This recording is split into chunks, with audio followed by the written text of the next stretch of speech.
Assalamualaikum warahmatullahi wabarakatuh. Alhamdulillahi rabbil alamin. Lagi dan lagi kita bersyukur kepada Allah Subhanahu wa taala.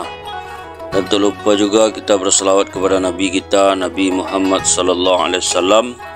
Allahumma salli ala Sayyidina Muhammad wa ala ali Sayyidina Muhammad. Hari ini kita akan melanjutkan kisah tentang wasiat Rasulullah sallallahu alaihi wasallam mengenai ahli keluarganya. Abbas menampar seorang lelaki yang menghina bapaknya.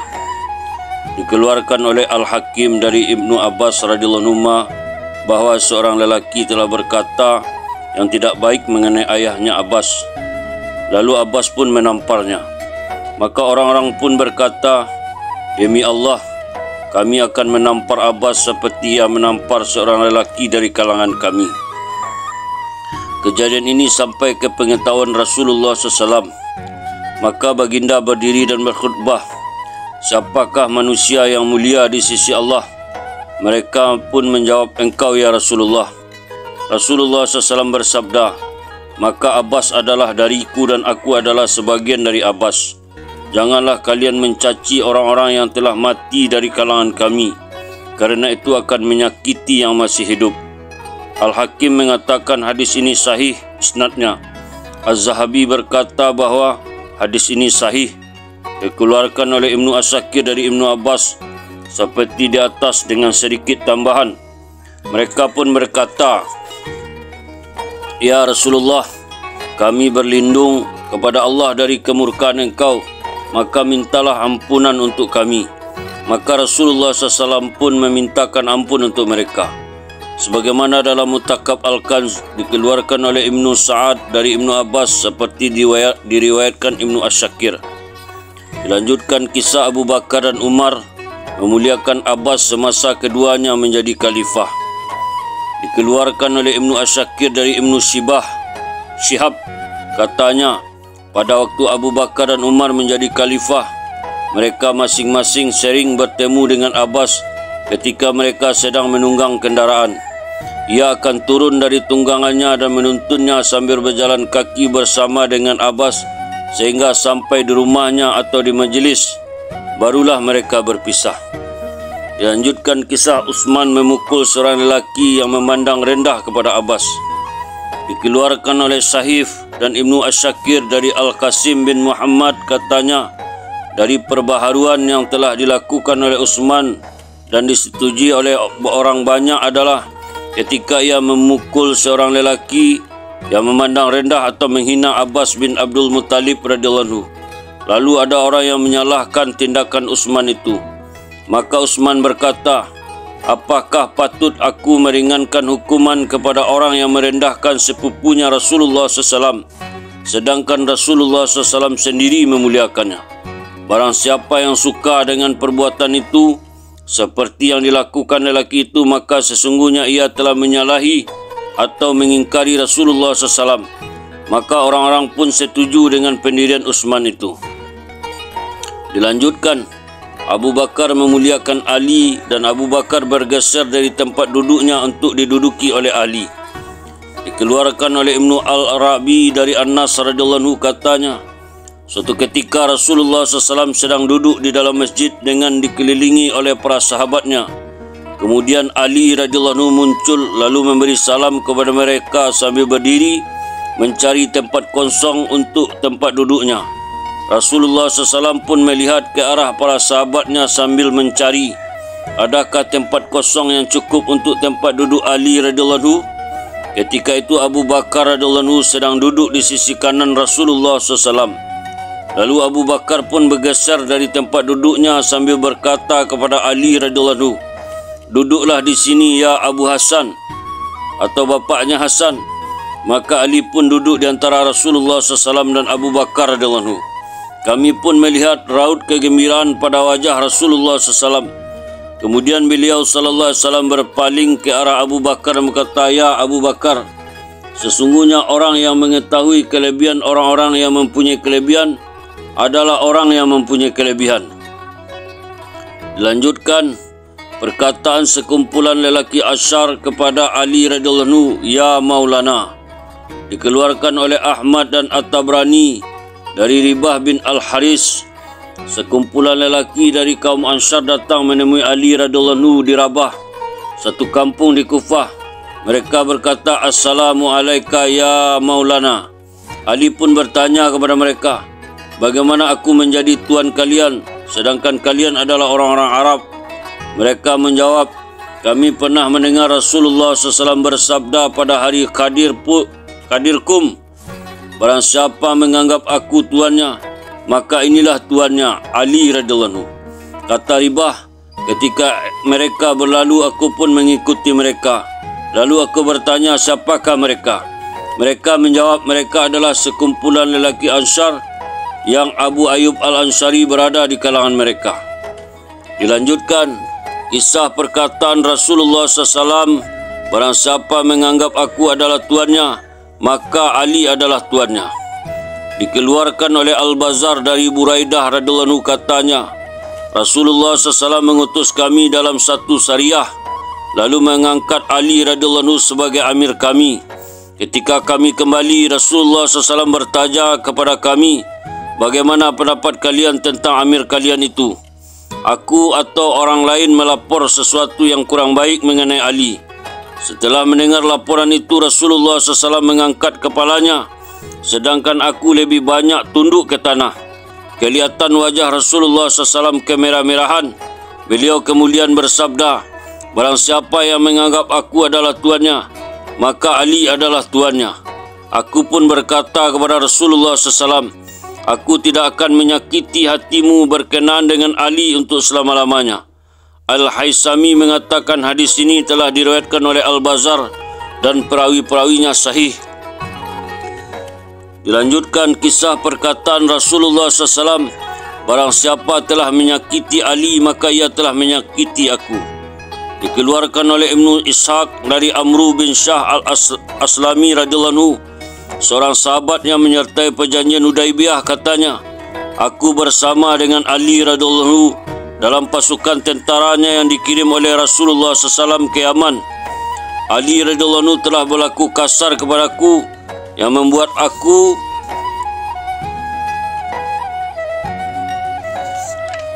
aku menentangnya. Ketika aku sampai di Madinah, aku pun mengadukan perlakuan itu kepada siapa saja yang aku temui di Madinah. Pada suatu hari, aku menemui Rasulullah SAW yang sedang duduk di dalam masjid. Ketika Rasulullah SAW melihat kedatanganku, aku melihat ke arah beliau dan beliau pun melihat ke arahku hingga aku duduk di hadapannya. Ketika aku telah duduk di hadapannya, Rasulullah SAW bersabda kepadaku, 'Demi Allah, sesungguhnya ya Amru, engkau telah menyakitiku.' Aku pun berkata, 'Inna lillahi wa inna ilaihi raji'un.' Aku berlindung kepada Allah dan agama Islam dari menyakiti hati Rasulullah SAW.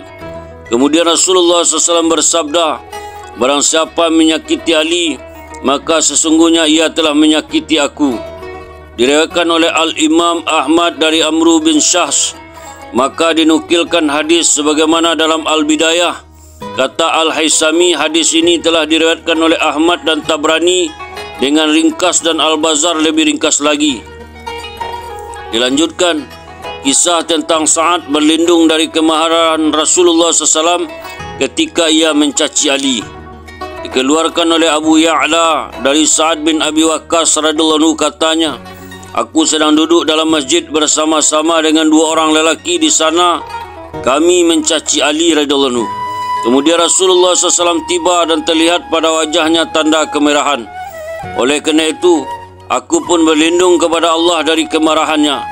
Rasulullah SAW bersabda, "Apakah aku patut mengabarkannya kepadamu dan mengabarkan apa yang telah terjadi pada diriku?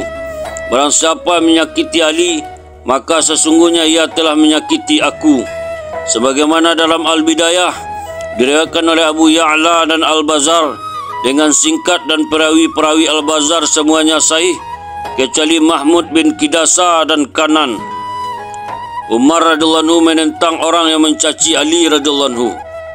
Dikeluarkan oleh Ibnu Asyakir dari Urwah radhiyallahu anhu bahawa seorang lelaki telah mencaci dan menghina Ali radhiyallahu anhu di hadapan Umar radhiyallahu anhu. Maka Umar pun berkata, apakah kamu tahu pemilik kubur ini?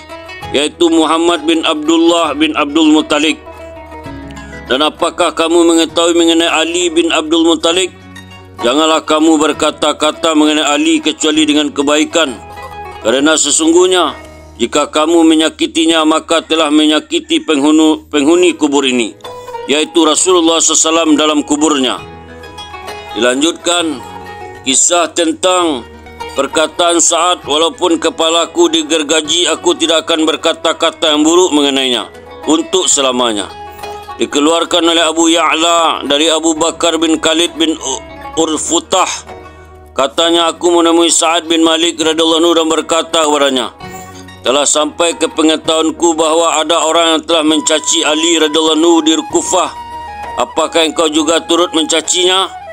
Jawab Sa'ad, aku berlindung kepada Allah demi dia yang memegang nyawa Sa'ad di tangannya.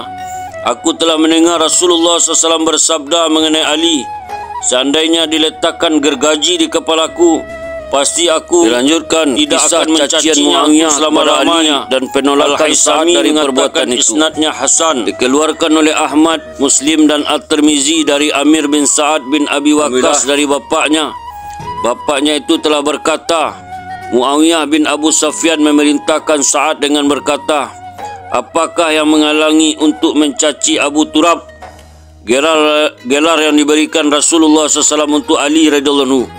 Kata Sa'ad, aku akan menyebutkan 3 hal yang disabdakan oleh Rasulullah SAW yang jika salah satu darinya aku miliki, maka lebih aku sukai daripada unta merah. Pertama, aku mendengar Rasulullah SAW bersabda dan mengangkat Ali sebagai pengganti dalam berbagai guzwah.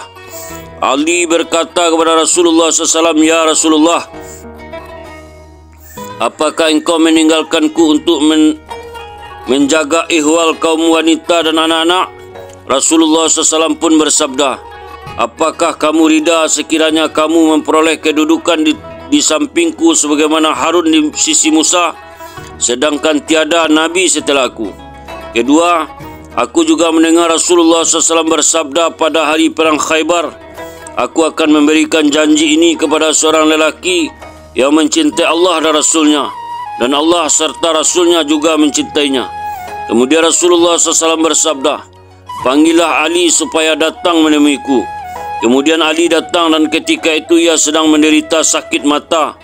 Lalu baginda meludahi kedua mata Ali, kemudian menyerahkan panji itu kepadanya. Allah telah memberikan kemenangan kepada umat Islam. Ketiga, ketika ayat ini diwahyukan kepada Rasulullah SAW, Bismillahirrahmanirrahim, Fakul ta'alau nad'u abna'ana wa abna'akum wa nisa'ana wa nisa'akum wa anfusana wa anfusakum. Maka katakanlah kepadanya, marilah kita memanggil anak-anak kami dan anak-anak kamu, isteri-isteri kami dan isteri-isteri kamu, diri kami dan diri kamu. Quran Surah Ali Imran ayat 61. Rasulullah SAW pun memanggil Ali radhiyallahu anhu, Fatimah radhiyallahu anha, Hasan dan Husain radhiyallahu anhuma, kemudian bersabda, wahai Allah, mereka ini adalah ahli keluargaku. Dalam riwayat Abu Zur'ah Al-Damsi dari Abdullah bin Abi Najih dari bapaknya, katanya, ketika Muawiyah mengerjakan haji, ia memegang Sa'ad bin Abi Waqqas dan berkata, ya Abu Ishaq, kami adalah orang yang telah dikecualikan dari mengerjakan haji disebabkan kami berangkat dalam guzwah, sehingga kami mungkin akan melupakan beberapa sunnah dalam mengerjakan haji. Engkau mentawaflah, aku akan mengikutimu. Setelah selesai tawaf, ia pun mengajak Sa'ad supaya masuk ke dalam darun nadwah dan duduk bersamanya di atas singgasananya. Ia pun bercerita mengenai Ali dan mencacinya. Sa'ad berkata, demi Allah, sekiranya aku mempunyai salah satu perkara yang dimiliki oleh Ali radhiyallahu anhu, maka lebih aku sukai daripada segala benda yang disinari matahari, maksudnya seisi dunia.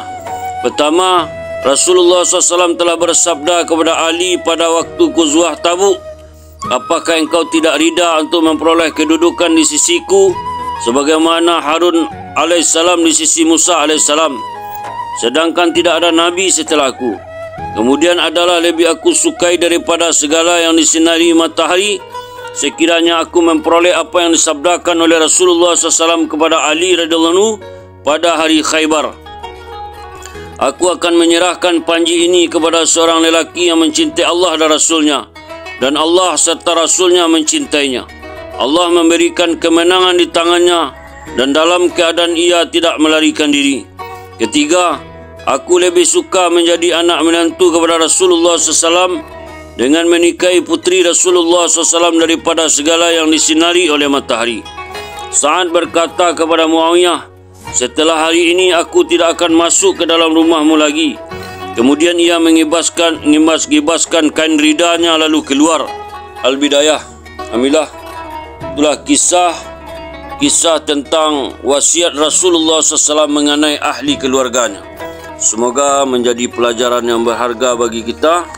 Kita tutup dengan doa. Subhanallah wa bihamdihi, subhanallah wa bihamdika, asyhadu an la ilaha illa anta, astaghfiruka wa atubu ilaik. Assalamualaikum warahmatullahi wabarakatuh.